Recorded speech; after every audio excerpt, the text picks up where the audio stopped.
नमस्कार, news buzz के आज के इस अंक में आपका स्वागत है।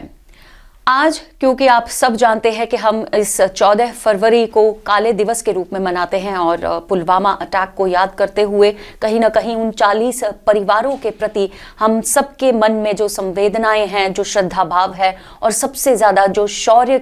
उनके शौर्य के लिए हमारे सर नतमस्तक हो जाते हैं, उसके लिए एक और कदम हमारे प्रशासन ने लिया हुआ है। और आप सबको पहले तो ये बताना चाहेंगे कि हम जब स्टेट में थे, जब जम्मू कश्मीर एक राज्य का दर्जा था, तब हमारे यहाँ पर एक ऐसा प्रावधान था कि हमारे सिक्योरिटी फोर्सेस में अगर कोई टेररिस्ट एक्टिविटीज़ को कंट्रोल करते हुए कॉम्बैट ऑपरेशंस में अपने प्राण न्यौछावर कर देते हैं, हमारे देश के ऊपर शहीद हो जाते हैं, तो उन्हें कॉम्पनसेशन मिलता है। लेकिन हमारे जम्मू कश्मीर के कुछ ऐसे सैनिक भी हैं जो हमारे प्रदेश से हटकर, हमारे जम्मू कश्मीर के क्षेत्रों से हटकर दूसरे क्षेत्रों में, दूसरे प्रदेशों में, दूसरे राज्यों में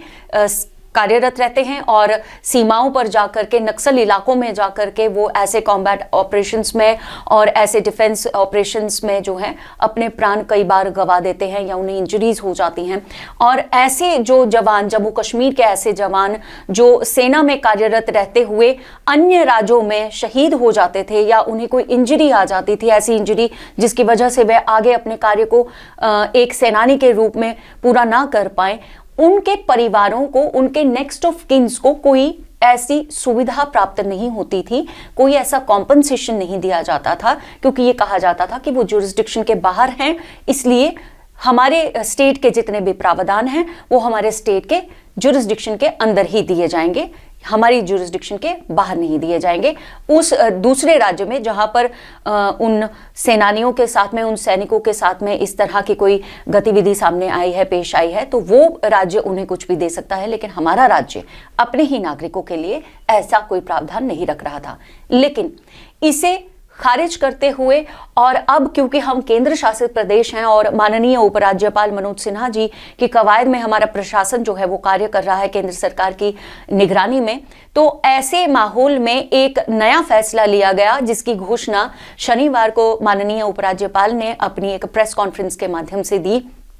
कि ये जो सैनिक, जम्मू कश्मीर के सैनिक बाहर के राज्यों में जाकर अपने प्राण न्यौछावर करते हैं अपनी देश की सेवा में, तो वो देश की सेवा है, वो चाहे आपके प्रदेश के अंदर हो, आपके राज्य के अंदर हो या देश के किसी अन्य कोने में हो, वो देश की सेवा है और देश की सेवा हमेशा देश की ही सेवा रहेगी, वो चाहे किसी भी सरहद पर दी जाए। तो ऐसी सेवा के लिए, इतने बड़े बलिदान के लिए, इस सुप्रीम सैक्रिफाइस के लिए उनके नेक्स्ट ऑफ किन्स को प्रावधान हर तरह, हर नियति के अंदर दिए जाएंगे, सुविधाएं प्रदान की जाएंगी। और ये जो कॉम्पनसेशन सिक्योरिटी फोर्सेस के परिवारजनों को मिलता था, ये अब उन परिवारों को भी मिलेगा जिनके परिवार के जन सुरक्षा में सैनिक की तरह किसी और लाइन ऑफ कंट्रोल में, किसी और लाइन ऑफ ड्यूटी में शहीद हुए हैं हमारे देश पर। तो अब ये एक बहुत बड़ी राहत की बात जम्मू कश्मीर के लिए भी इसलिए है क्योंकि इस तरह के लगभग 12 से 13 परिवार जो हैं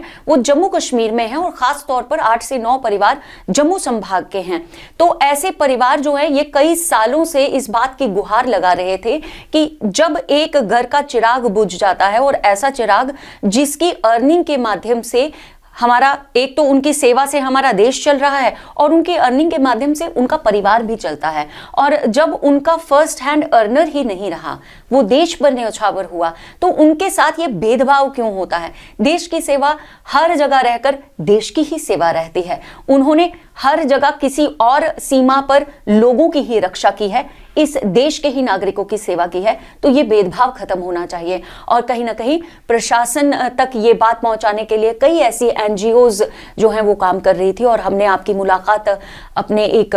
प्रोग्राम इन कॉन्वर्सेशन के माध्यम से विकास मनहास जी से भी कराई थी, जो इस कार्य को लेकर के उपराज्यपाल मनोज सिन्हा जी से मिल चुके थे। और अब उनका ये प्रयास जो है, इन परिवारों का जो ये प्रयास है, ये पूरा होता हुआ नजर आया। और हमारे उपराज्यपाल मनोज सिन्हा जी ने इस बात की घोषणा कर दी कि 25 लाख रुपए इन परिवारों को भी एज कॉम्पनसेशन दिए जाएंगे, जो कि अन्य हमारे सैनिकों के परिवारों को मिलता है, जो हमारे देश के लिए लाइन ऑफ ड्यूटी पर अपने लिए सुप्रीम सेक्रीफाइस करते हैं, या ऐसे हमारे सेनानी जो हमारे देश के नागरिकों की रक्षा करते हुए इंजर हो जाते हैं, डिसेबल हो जाते हैं, उन लोगों के नेक्स्ट ऑफ किन्स को और उनके परिवारों को जो है अब कॉम्पनसेशन जरूर मिलेगा। तो ये एक बहुत बड़ी राहत की बात थी, और ये एक ऐसी बात थी जिसको लेकर के सैनिकों के अंदर ही भेदभाव नजर में आ रहा था हमारे देश में, लेकिन खास तौर पर हमारे राज्य में। लेकिन अब क्योंकि हम केंद्र शासित प्रदेश हैं, तो ये सारे भेदभाव जो हैं वो मिटते हुए नजर आ रहे हैं, और हमारे ऐसे सुरक्षा कर्मी जो हमारे जम्मू कश्मीर की इन जुरिस्डिक्शन को छोड़कर दूसरे राज्यों की जुरिस्डिक्शन में जाते हुए अपना कार्य करते हुए, सीमा की रक्षा करते हुए कॉम्बैट ऑपरेशंस में या डिफेंस ऑपरेशंस में अपनी शहादत देते हैं, तो उनके परिवारों को भी अब जम्मू कश्मीर की सरकार की ओर से, प्रशासन की ओर से, केंद्र सरकार की ओर से कॉम्पनसेशन दिया जाएगा, बिल्कुल उसी तरह जिस तरह उन सैनिकों को दिया जाता है जो यहां जम्मू कश्मीर की ज्यूरिसडिक्शन के अंदर कॉम्बैट ऑपरेशंस में और डिफेंस ऑपरेशंस में अपनी शहादत प्राप्त करते हैं। तो इसी जानकारी के साथ आज का ये न्यूज बज का अंक यहीं समाप्त करने की हमें दीजिए अनुमति। कमल और बिंदिया अगले न्यूज बज के अंक के साथ आपके साथ फिर मुलाकात करेंगे। तब तक के लिए take good care of yourself. जय हिंद।